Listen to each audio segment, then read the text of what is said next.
नमस्कार साथियों, मैं धर्मेश शर्मा आपका पीआर भारत मीडिया में एक बार फिर से स्वागत करती हूँ।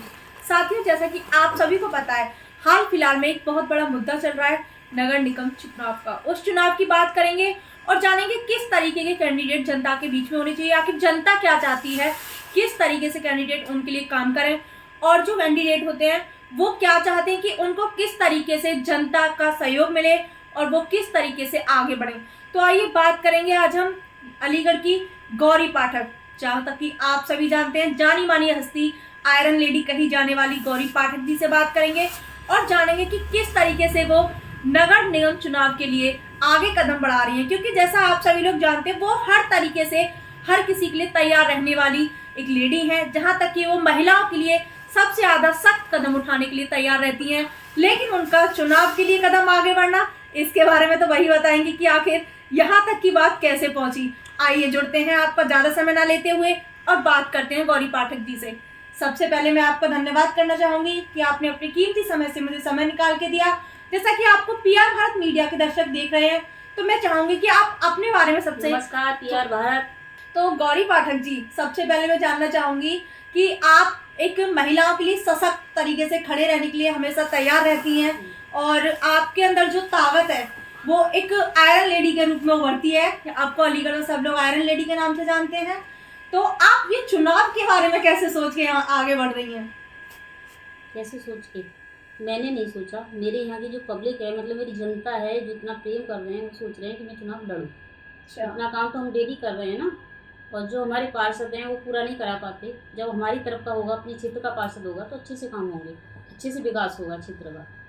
तो जैसे गौरी जी, आपको पता है यहाँ पे आपके क्षेत्र में एक डॉक्टर आशा राठी जी हैं, मेरी उनसे बात हुई थी तो उन्होंने बताया कि मैंने उनसे पूछा था कि आपके यहाँ पे गौरी पाठक जी को इलेक्शन लड़ाने के लिए लोगों में एक जागरूकता दिख रही है, वो चाहते हैं कि गौरी पाठक जी इस चीज के लिए साइन करें और वो आगे बढ़े, तो ऐसा क्यों है? तो मुझे आशा राठी जो डॉक्टर है उन्होंने बताया कि कैंडिडेट जो इलेक्शन लड़ते हैं, बहुत सारे कैंडिडेट सिर्फ पैसे के लिए इलेक्शन लड़ते हैं, वो पैसा चाहते हैं, मतलब कि धन, है ना।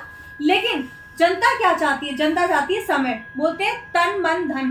तन मन धन से अगर हम किसी को समर्पण होते हैं, चाहे वो कोई सा भी काम हो, वो काम बहुत आगे जाता है। तो जनता भी यही चाहती है कि उनको समय मिले। तो उन्होंने कहा कि गौरी पाठक जी जो है उनके लिए हर तरीके से तैयार रहती हैं, तो इसलिए वो आपको आगे बढ़ाना चाहते हैं। तो आपका क्या कहना है कि डॉक्टर आशा आठी जी ने जो कहा उस पर आप किस तरीके से काम करेंगे और कितना कर पाएंगी?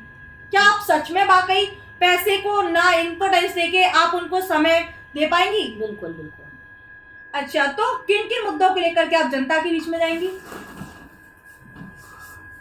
पहला है यहाँ का पानी का, फिर है यहाँ की गंदगी और लव जिहाद और महिलाओं की सुरक्षा।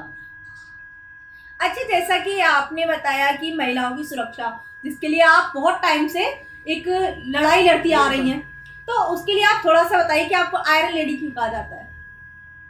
ये तो आप ही लोग अच्छे बता पाओगे, मुझे तो नहीं पता कि आपने ऐसा क्या देखा आयरन लेडी, क्यों मीडिया ने मेरा नाम रखा, क्यों संबोधन किया है इस नाम से। अच्छा, हाँ, वो तो वैसे भी ऑलमोस्ट पब्लिक जानती है और मेरे चैनल पे पहला भी एक इंटरव्यू है आपका जिसमें हमने बताया कि आपको आयरन लेडी क्यों कहा जाता है।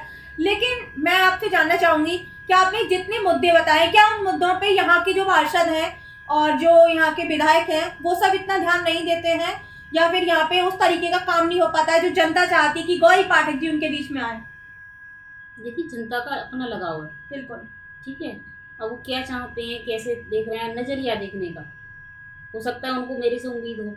हाँ, उम्मीद है। और जैसा कि उन्होंने बताया कि कोई भी काम होता है, कैसा भी, छोटा हो या बड़ा हो, हाई लेवल का हो या फिर लो लेवल का हो, वो आपको किसी काम के लिए अगर बोलते हैं तो आप अपनी पूरी जी जान से मेहनत करके उनको उस काम में मदद करती हैं और उनका सॉल्यूशन भी कराती हैं। इसलिए वो चाहती हैं कि आप उनके लिए इस चीज को आगे करें। तो जैसे मतलब इलेक्शन है और अभी इलेक्शन की डेट कोई फिक्स नहीं हो पा रही है और टिकट के लिए भी दिन पे दिन स्टे की वजह से हाई कोर्ट के फैसले को आगे बढ़ा दिया जा रहा है, तो आपका उस पर क्या कहना है? देखिए क्या फैसला आता है। जैसे मतलब अभी डेट के लिए मतलब कोई भी कंफर्म नहीं है, तो जैसे डेट बढ़ रही है तो आपके अंदर चुनाव को लेकर के किस तरह की चिंगारी उठ रही है? बढ़िया दावेदारी करेंगे। दावेदारी करेंगे? अच्छा, तो जीतेंगे। अच्छा, जीतेंगे 100%। चलो ये तो देखो बहुत अच्छी बात है कि ये जनता का प्यार बोल रहा है, ये इनका कोई गुरूर या घमंड नहीं होता, ये इनकी जनता का प्यार बोल रहा है जो इनको आगे लेके आना चाह रही है कि हम लड़ेंगे, दावेदारी करेंगे और जीतेंगे भी। तो गौरी जी अभी से आपको शुभकामनाएं, क्योंकि आपने बोला कि आप जीतेंगे भी। धन्यवाद। तो मैं आपसे पूछना चाहूंगी कि जिस तरीके से आप दावेदारी कर रही हैं और आपको जनता का प्यार मिल रहा है, तो जनता ने कुछ चीजें नोटिस की आपके अंदर, है ना? जी। तो आप मुझे बताइए कि इलेक्शन के जो मुद्दे हैं जो आपने मुझे बताए, उन मुद्दों पे आप किस तरीके से काम करना चाहती हैं? जैसे आपने बताया पानी है, गंदगी है, लव जिहाद है और महिलाओं की सुरक्षा। लव जिहाद को लेकर के आप क्या कहना चाहेंगी? लव जिहाद को लेके, क्योंकि यहाँ गैर धर्म के जो लोग आते हैं, कलावा बांध के आते हैं, उनके लिए हमने 20-20 महिलाओं की एक टोली बनाई है जगह जगह, और खुद डंडे लेके। अच्छा। मालूम पड़ जाता है कौन क्या है। वैसे तो प्रशासन हमारी मदद में है ही, लेकिन अब हर सारी चीज़ें प्रशासन तो नहीं करेगा। बिल्कुल। तुम भी तो खुद कुछ करो। बिल्कुल बिल्कुल। ठीक है। अब लोग क्या है, हर इतनी उम्मीद प्रशासन से लगा के बैठ जाते हैं कि प्रशासन से आए, प्रशासन हमारी रक्षा करे, प्रशासन सुरक्षा करे।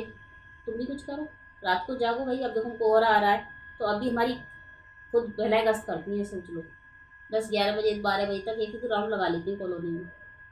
और वैसे तो हमारा प्रशासन ठीक है। अच्छा, जैसे कि मतलब अभी कोरोना को वापस आने का सुन रहे हैं कि कोरोना वापस आ गया है और बहुत सारी प्रॉब्लम्स हो रही हैं, और योगी जी ने भी अभी मास्क के लिए बोल दिया है कि फेस मास्क लगा करके आप सार्वजनिक स्थल पे जाएं। तो कोरोना के लिए भी किस तरह से सशक्तिकरण होना चाहिए? जो भीड़ वाले एरिया है, जहाँ पे ज़्यादा भीड़ रहती है, वहाँ जा जाके हम जागरूक करेंगे, लोगों को बताएंगे, क्योंकि अभी जो गाँव से लोग आ रहे हैं उनको नहीं पता कि दोबारा से कोरोना शुरू हो गया।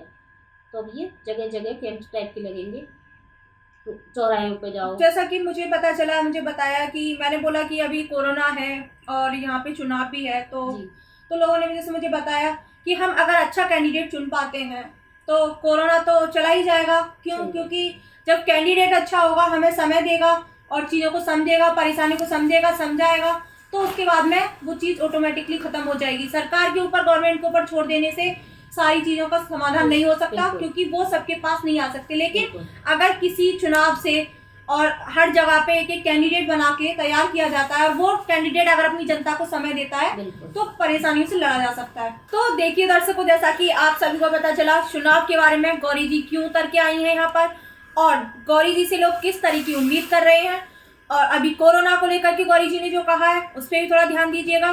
और अभी मैं फिर से एक बार गौरी जी का धन्यवाद करना चाहूँगी कि उन्होंने फिर से कि मुझे अपनी कीमती समय से समय निकाल के दिया है।